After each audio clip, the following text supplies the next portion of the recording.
ওম নমো ভগবতে বাসুদেবায়। জয় শ্রীকৃষ্ণ। রাধে রাধে। নমস্কার শ্রোতা বন্ধুরা, সকলকে ধর্ম সংকল্প চ্যানেলে স্বাগত। আশা করি শ্রীহরির কৃপায় আপনারা সকলে ভালো আছেন এবং সুস্থ আছেন। আজকের এই ভিডিওতে আমরা জানব এই বছর অর্থাৎ 2026 সালে এবং বাংলা 1433 বঙ্গাব্দের বৈশাখ মাসের পূর্ণিমা অর্থাৎ বছরের প্রথম পূর্ণিমা বুদ্ধ পূর্ণিমা কবে, তার পূর্ণাঙ্গ সময়সূচি পঞ্জিকা অনুসারে অর্থাৎ পূর্ণিমা তিথি কখন শুরু এবং কখন শেষ, পূর্ণিমার নিশি কখন পালন করতে হবে, ব্রত উপবাস কবে করবেন, গঙ্গা স্নান দানের শুভ সময় এবং শ্রী শ্রী সত্যনারায়ণ পুজোর সব থেকে শুভ সময় কখন। এছাড়াও জানব এই দিন শাস্ত্র অনুসারে কি করবেন, কি খাবেন এবং এই দিন কি নিষেধ রয়েছে। এই সব কিছু জেনে নেব আজকের এই ভিডিওতে। ভিডিওটি শুরু করব তার আগে ধর্ম সংকল্প চ্যানেলটিকে সাবস্ক্রাইব করে পাশে থাকা বেল আইকনটি প্রেস করার অনুরোধ রইল আপনাদের সকলের কাছে, যাতে সকল ভিডিওর নোটিফিকেশন আপনারা খুব সহজে পেয়ে যান। বিভিন্ন পূজাপাঠের পঞ্জিকা অনুসারে আপডেট পেতে অবশ্যই এই চ্যানেলটিকে সাবস্ক্রাইব করে নেবেন। তাহলে চলুন শ্রোতা বন্ধুরা, শুরু করা যাক আজকের ভিডিও। বৈশাখ মাসের পূর্ণিমা তিথি হিন্দু ও বৌদ্ধ উভয় সম্প্রদায়ের জন্যই একটি খুবই মাহাত্ম্যপূর্ণ দিন। এই দিনটি বুদ্ধ পূর্ণিমা হিসেবে পালিত হয়। বিশ্ব শান্তির বার্তা নিয়ে আসা ভগবান গৌতম বুদ্ধ এই দিনেই জন্মগ্রহণ করেছিলেন। এই দিনটি কেবল বৌদ্ধ ধর্মাবলম্বীদের জন্যই নয়, সনাতন ঐতিহ্যের কাছেও বিশেষ মাহাত্ম্যপূর্ণ। কারণ ভগবান বুদ্ধকে ভগবান বিষ্ণুর নবম অবতার বলে মনে করা হয়। পূর্ণিমার দিনে মা লক্ষ্মী অশ্বত্থ গাছে বাস করেন। অশ্বত্থ গাছের গোড়ায় জল অর্পণ করুন এবং একটি প্রদীপ জ্বালান। এটা করতে পারলে আপনি পৈতৃক অভিশাপ থেকে মুক্তি লাভ করতে পারবেন। এই দিনে এই কাজগুলো যদি আপনি করতে পারেন, তাহলে আপনার গৃহ সুখ, শান্তি, সমৃদ্ধি এবং অর্থনৈতিক দিক থেকে উন্নতি লাভ করবে। রাতে চন্দ্রদেবকে দুধ মেশানো জল নিবেদন করুন। এটি মানসিক চাপ কমায় এবং আমাদের মনকে শান্ত করে। ঘরে শান্তি ও সুখের জন্য ভগবান শ্রী সত্যনারায়ণের কাহিনী শ্রবণ করা শুভ বলে মনে করা হয়েছে। এই দিনে দুধ, দই, চাল বা চিনির মতো সাদা জিনিস দান করলে অনেক আশীর্বাদ লাভ হয়। ভদ্রার ছায়া অর্থাৎ 1 মে ভোর 5টা 41 মিনিট থেকে সকাল 10টা পর্যন্ত ভদ্রা স্থায়ী হবে।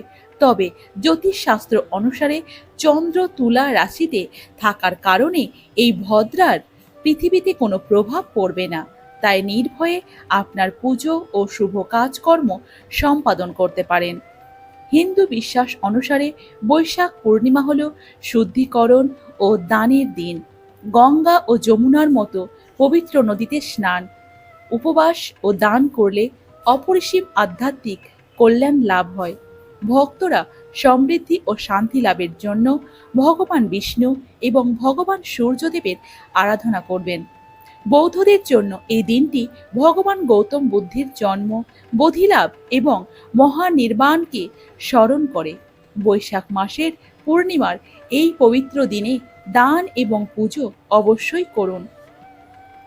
এই দিন ঐশ্বরিক আশীর্বাদ পেতে শ্রী শ্রী সত্যনারায়ণের পুজো বা রুদ্রাভিষেক করুন। ব্রাহ্মণ ও দরিদ্রদের মধ্যে খাদ্য, বস্ত্র, অন্ন, জল দান করুন।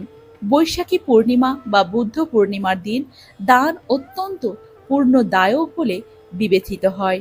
এই দিন শাস্ত্র অনুসারে কি করবেন? প্রথমত, পবিত্র নদীতে স্নান করুন। সূর্যোদয়ের আগে ঘুম থেকে উঠে পবিত্র নদী বা ঘরের জলে গঙ্গা জল মিশিয়ে স্নান করা অত্যন্ত শুভ বলে মনে করা হয়। যদি আপনি গঙ্গা গিয়ে না স্নান করতে পারেন তাহলে। বৈশাখী পূর্ণিমায় দেবী লক্ষ্মী এবং ভগবান বিষ্ণুর পূজা করুন। মা লক্ষ্মীকে প্রসন্ন করতে ঘর পরিষ্কার পরিচ্ছন্ন রাখুন এবং ঘরে সকালে এবং রাত্রে সন্ধ্যার সময় প্রদীপ জ্বালান ঘিয়ের। সেটা অত্যন্ত পবিত্র বলে মনে করা হয়েছে। অভাবী ব্যক্তি বা ব্রাহ্মণদের অন্ন, বস্ত্র, খাদ্য দান করুন। এই দিন অন্যতম দানই হচ্ছে প্রধান কাজ। চতুর্থ, নারায়ণের ব্রত।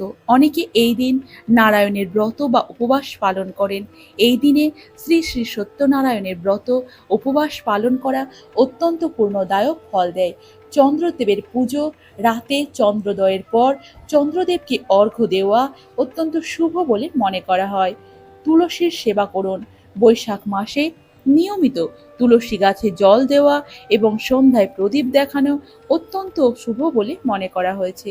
খাবার নিয়ম, কি খাবেন এই দিনে? সাত্ত্বিক খাবার। এই দিনে পেঁয়াজ, রসুন ছাড়া নিরামিষ খাবার খাওয়া উচিত। মাছ, মাংস, ডিম, মসুর ডাল এগুলো কোনো মতেই খাওয়া চলবে না। দ্বিতীয়ত, ছাতু ও মিষ্টি। বৈশাখ মাসের তীব্র গরমে পেট ঠান্ডা রাখতে ছাতু খাওয়া খুব ভালো বলে মনে করা হয়েছে। এছাড়াও পায়েস ও মিষ্টি জাতীয় খাবার খাওয়া এই দিন অত্যন্ত শুভ বলে মনে করা হয়েছে। তৃতীয়ত, পবিত্র এই অন্ন উপবাস ভাঙার সময় বা দুপুরে হালকা বা টাটকা খাবার গ্রহণ করুন। শাস্ত্র অনুসারে এই দিনে কি নিষেধ রয়েছে তা একটু জেনে নেওয়া যাক। পুজো বা শুভ কাজে কোনো সময় কালো পোশাক পরিধান করবেন না। এছাড়া এই দিন অভাবী ব্যক্তিকে কোনো কালো রঙের কোনো জিনিস দান করবেন না। আমিষ খাবার ও নেশাজাতীয় খাবার এই দিন একবারেই খাবেন না।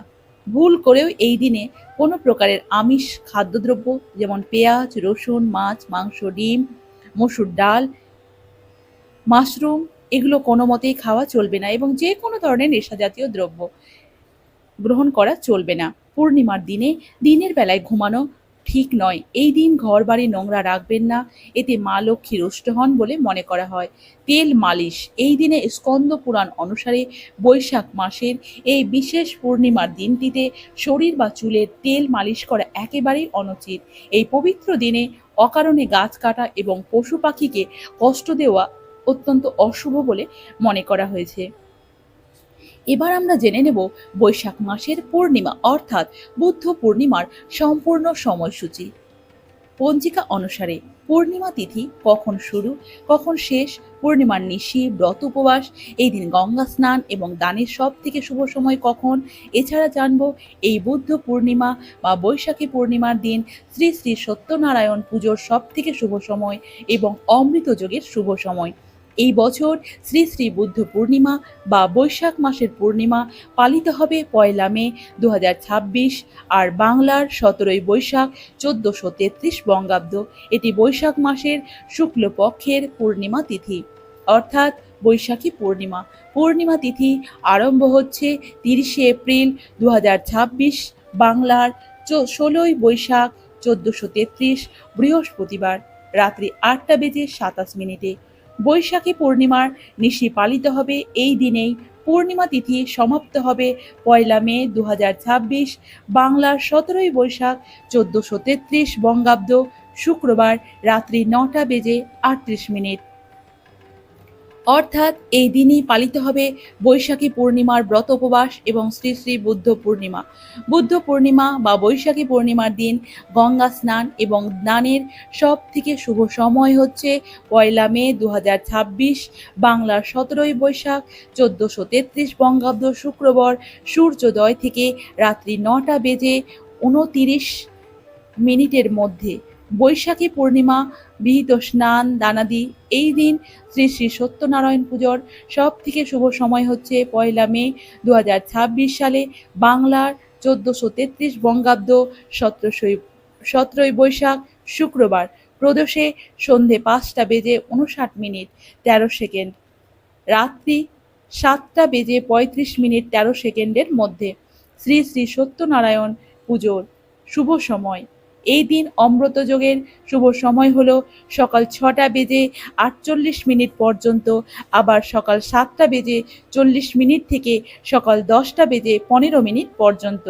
আবার দুপুর 12:52 থেকে দুপুর 2:34 পর্যন্ত, আবার বিকেল 4:22 থেকে সন্ধে 5:39 পর্যন্ত এবং রাত্রি 7:30 থেকে রাত্রি 9:01 পর্যন্ত। তাহলে শ্রোতা বন্ধুরা, আজকের ভিডিওটি এই পর্যন্তই। ভিডিওটি যদি ভালো লেগে থাকে তাহলে অবশ্যই একটা লাইক করে দেবেন এবং প্রয়োজনীয় বলে মনে হলে নিজেদের আত্মীয় স্বজনদের কাছে শেয়ার করার অনুরোধ রইল। সবাই খুব ভালো থাকবেন, সুস্থ থাকবেন। আবার দেখা হচ্ছে নতুন একটি ভিডিওতে।